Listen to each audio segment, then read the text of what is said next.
goes.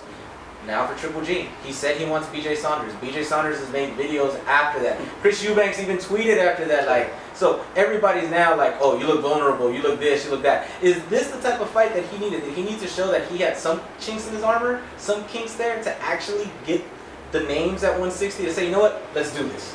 Yeah, I mean, they're everyone, Twitter fingers, you know what I'm saying? Like, keyboard warriors. Yeah, exactly, man. I mean, everyone, starts talking loud, but as soon as it becomes like, sign the contract, it's like, I mean, he's a career killer. You know what I mean? It's like these guys know they have to. This is the lottery ticket. Like, I'm in the running. Eubank, Saunders, they're all like. I mean, Canelo, I think, will be fine if he loses against Triple G, but Do you Saunders, really think so, though? Canelo? I mean, his next fight, people will watch it. Like Saunders, I think it all depends on how he loses. Yeah. So we're assuming he's gonna lose. Well, can we get to that later? Jesus. No, I'm saying given. Canelo didn't get a chance on this one. Yeah, right.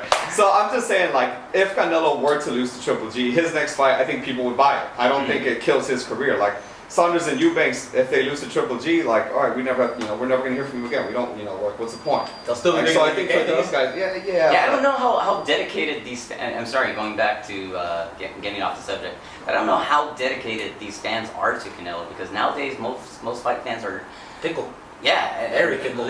I was going to allude to that. Getting a loss is just like the end of the world for you. I mean, really, look at Gennady. I don't even want to say he got exposed, but he got hit a few times, and now it's like, oh, he's not as good as we all thought. Imagine what a loss does to him. Well, Shane Mosley almost knocked out Floyd Mayweather.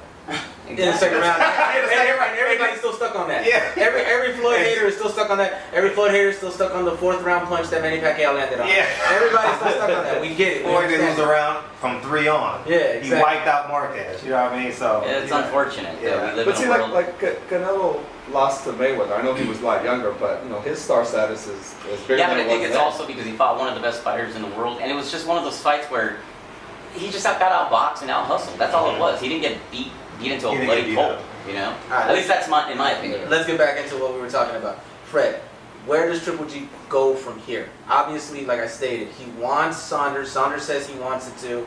We have Eubanks who's still there as well. Where does he go? Does he go back to the UK? Does he bring a UK fighter here? Or does he fight elsewhere? I think now the rubber really hits the road right now.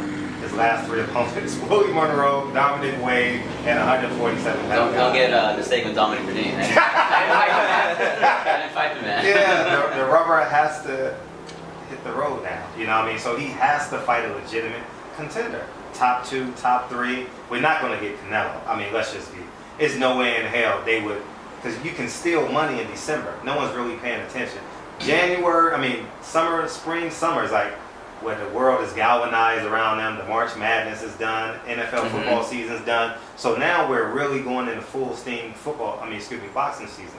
So Canelo's going to steal some money in December. I think Triple G, again, is going to steal some money in January. But at the end of the day, I think we're fed up. You know what I mean? The point of Triple G, me personally, I'm a huge Triple G fan. I think he's the best fighter in the world. I mean, I think Ward is the best boxer in the world. People get mad at me because I distinguish the two. But that's a good point. Yeah, but Triple G has to fight somebody, whether it's Jacobs, Eubanks, or for the WBO belt. You know what I mean? He has to get in the ring with a legitimate contender. If not, I'm going to say it's a well orchestrated career. And I know if I was a Hall of Fame voter, there's no way I would vote for him. It's just impossible. I know he has all the belts.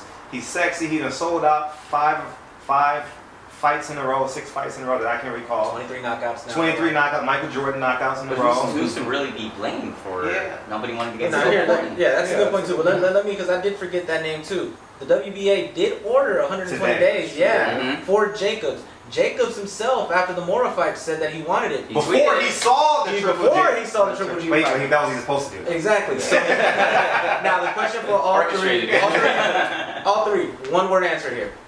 Start with you, Dominic, then Steve, and then Fred.